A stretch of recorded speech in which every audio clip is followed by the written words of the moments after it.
세월호 참사가 일어난 지 22일째 밤이 저물고 있습니다.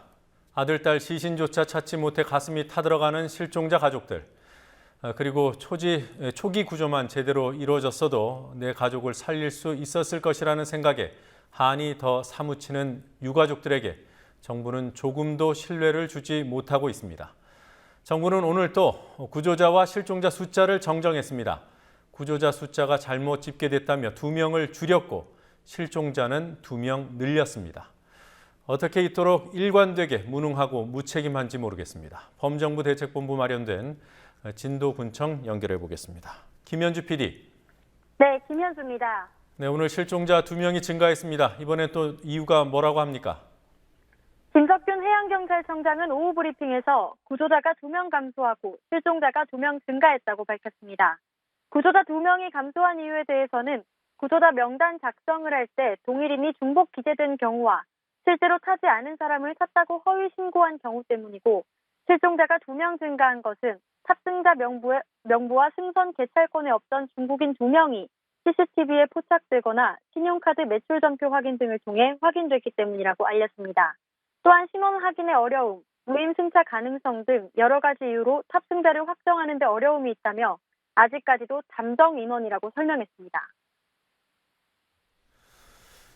자, 어제 숨진 민간 잠수부 고 이광욱 씨, 결국 자격증 소지자가 아닌 것으로 확인이 된 겁니까?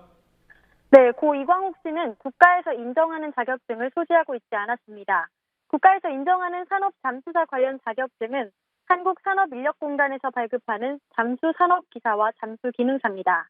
대책본부는 자격증 유무에 대해 확인한 결과 국가공인 자격증은 없지만 민간에서 발행하는 자격증이 있었는지 확인해보겠다고 밝혔습니다. 현장에 투입되는 과정에서 자격증 확인은 하지 않았고, 언딘 측에 잠수사 모집을 요청할 때 구체적으로 어떤 자격을 확인해달라고 하진 않았지만 자격 여부는 언딘 측에서 판단한다며 책임을 떠넘기는 모습이었습니다. 또 자격증을 가지고 투입해야 한다는 의무사항은 없는 것으로 확인됐다며 해경에서 직접 투입한 경우 초기에 기초적인 다이버 자격증을 보고 시력, 과거 경력, 폐쇄공포증 등을 본인에게 물어봤지만 뒤쪽으로 가면서 확인이 소홀해졌다고 말을 흐렸습니다. 예, 들어오신 분인데 그 과정에서 자격증 확인은 안 한 것으로 일단 확인이 됐습니다. 네. 자, 30년 베테랑 잠수사라는 보도가 사망 보도와 함께 나왔습니다. 이 보도들은 다 오보였던 겁니까? 정부가 공식적인 확인 없이 현장에서 함께 작업했던 잠수사들의 말에 의지해 경력을 발표했고, 언론은 이를 받아쓴 것입니다.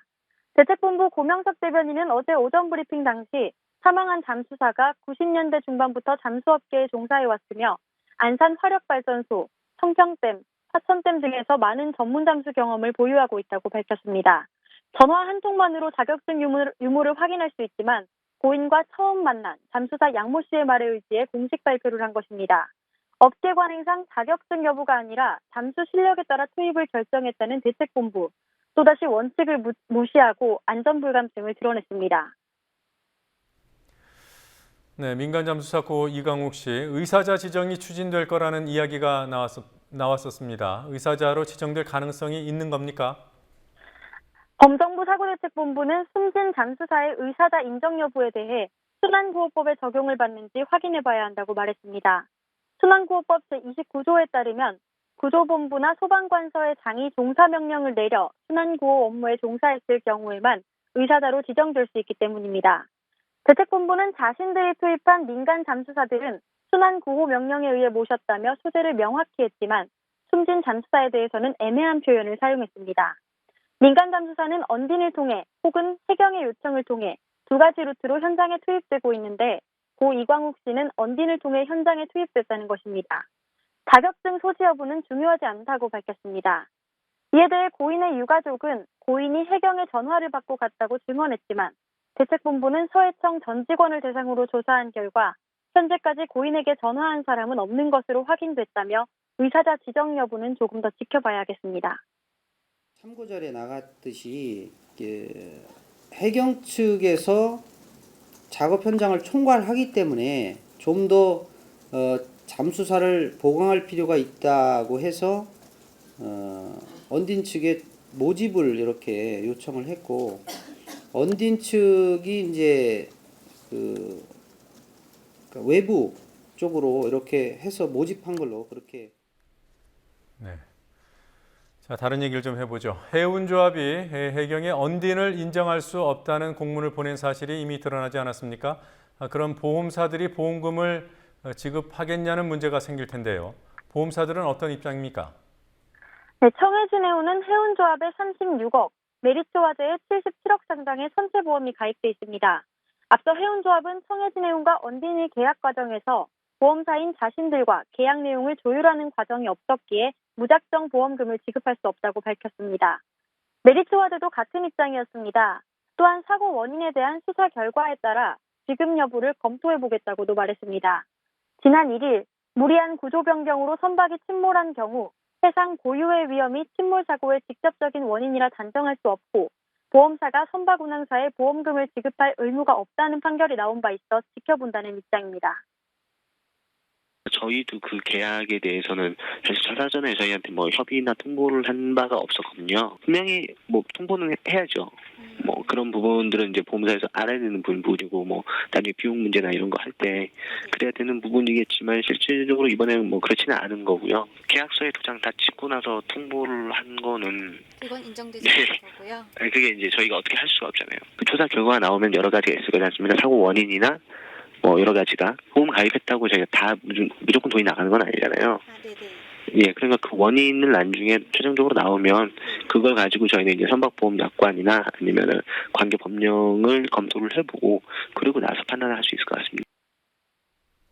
네, 어제 보도해드린 해양수산부 산하에 있다는 그 자문기구, 그 레저 스포츠 하는 수준이라는 지적 전해주셨는데요. 구체적으로 어떤 기구인지 추가로 확인된 게 있습니까? 네, 어제 원로담 수사들이 해수부 장관 비서실에 수색 구조에 관한 자문기구 설치를 요청했을 때 해수부 산하 자문기구가 이미 존재한다는 답변을 들었다고 보도해드렸습니다. 오늘 비서실과 연락이 닿아 직접 확인한 결과 자문기구가 존재하지만 어떤 기구가 참여하는지는 밝힐 수 없다고 말했습니다. 하지만 해수부 고위 관계자는 산하에 자문기구가 설치될 이유가 없다며 언급된 단체 수중환경협회를 동호회 수준으로 인식하고 있었습니다.